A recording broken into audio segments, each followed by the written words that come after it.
Buenos días, en el día de hoy hablaremos sobre la cadena de transporte de electrones y la fosforilación oxidativa.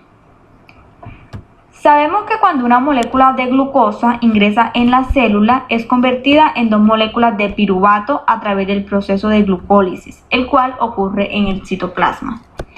Luego estas dos moléculas de piruvato en presencia de oxígeno ingresan en la matriz mitocondrial y son transformadas en acetilcoenzima A.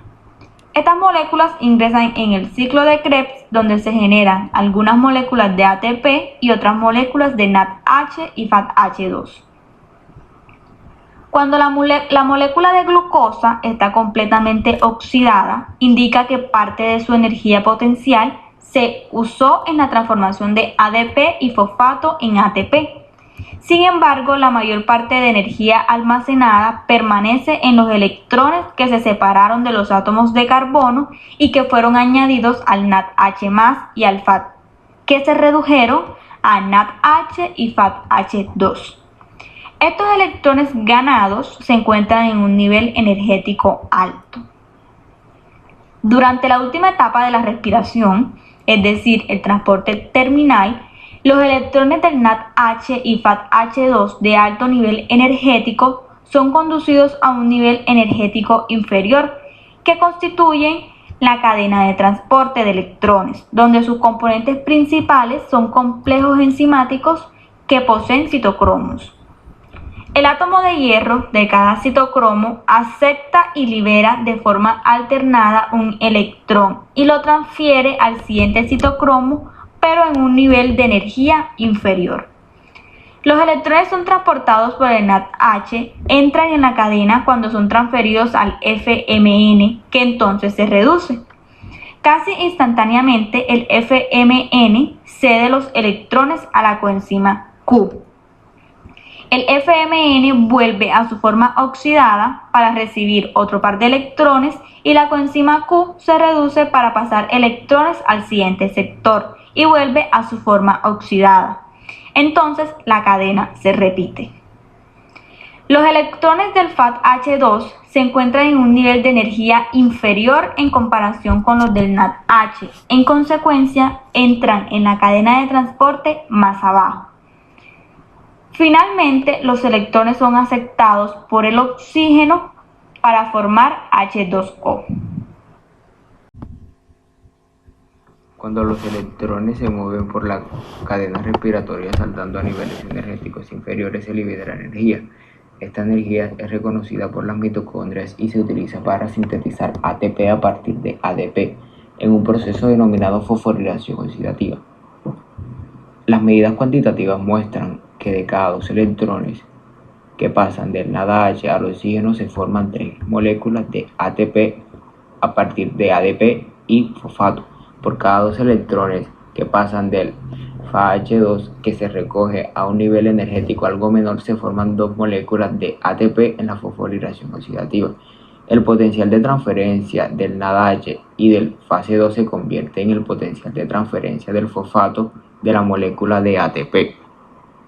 Durante muchos años, el mecanismo de la fosforilación oxidativa, es decir, la síntesis de ATP a partir de ADP y fosfato a medida que los electrones descienden por la cadena de transporte, fue un acertijo. En la década de 1960, el bioquímico británico Peter Mitchell propuso que la síntesis de ATP era impulsada por un gradiente de protones establecido a través de la membrana mitocondrial interna. Por su trabajo recibió el premio Nobel en 1978. Los estudios posteriores revelaron muchos detalles acerca de este mecanismo conocido como acoplamiento quimiosmótico. El vocablo quimiosmótico refleja el hecho de que la producción de ATP en la fosforilación oxidativa incluye tanto procesos químicos como procesos de transporte a través de la membrana selectivamente permeable. Ahora sabemos que en el acoplamiento quimiosmótico tiene lugar 2 acontecimientos diferentes. En primer lugar, se establece un gradiente de proteínas a través de la membrana mitocondrial interna.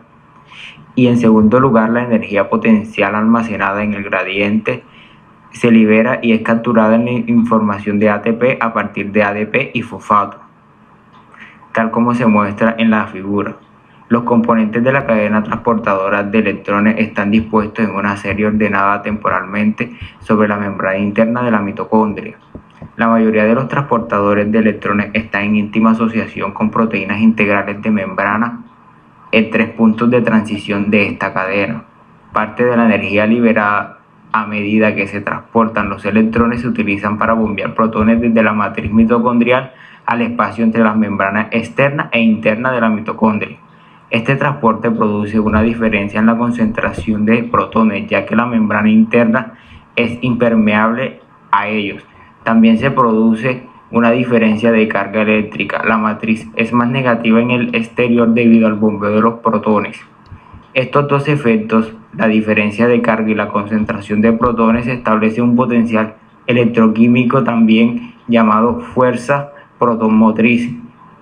Esta fuerza impulsa a los protones de nuevo al inferior de la matriz a través de un canal de complejo proteico específico de ATP sintasa. Este complejo multienzimático es el que está ubicado en las crestas mitocondriales y acopla el movimiento de los protones a la síntesis de ATP, y de esta manera se produce la disipación del gradiente quimiosmótico. La enzima ATP sintasa, que es la responsable del acoplamiento quimiosmótico, se encuentra en la membrana plasmática de las bacterias, en la membrana tilacoide de los cloroplastos y en la membrana mitocondrial interna de animales y plantas. Está formada por dos complejos multiméricos llamados F0 y F1. F0 está embutido en la membrana mitocondrial interna y F1 está unida a F0 en la zona más próxima a la matriz. El complejo F1 tiene sitios de unión a ATP y ADP, y en solución actúa como una ATPasa, es decir, cataliza la hidrólisis de ATP a ADP. Sin embargo, en la mitocondria intacta su función es la inversa. Inicialmente los protones fluyen a través del gradiente electroquímico, a través del canal formado por la subunidad F0, que conecta el espacio intermembrana con la matriz mitocondrial. A medida que esto sucede, parte de la energía del gradiente electroquímico es transferida a la estructura proteica de F0. La captura de energía por el canal produce un cambio conformacional que se traduce hacia la subunidad F1. Esta subunidad impulsa la síntesis de ATP a partir de ADP y fosfato. En resumen, el acoplamiento quimiosmótico de la fosforilación oxidativa puede verse en esta figura. Vimos que existen varios complejos de proteínas inmersos en la membrana mitocondrial interna. Estos complejos contienen los transportadores de electrones y las enzimas necesarias para catalizar la transferencia de electrones de un transportador a otro. Mientras los electrones son transportados a lo largo de la cadena respiratoria, se bombean protones a través de los complejos proteicos desde la matriz hacia el espacio intermembrano. Los electrones finalmente se combinan con los protones y el oxígeno y se forma agua. El movimiento de protones a favor del gradiente, a medida que pasa a través del complejo de la ATP sintasa, suministra la energía por medio de la cual se genera el ATP a partir del ADP y el fosfato inorgánico. Se forman aproximadamente 38 moléculas de ATP por cada molécula de glucosa oxidada a dióxido de carbono y agua.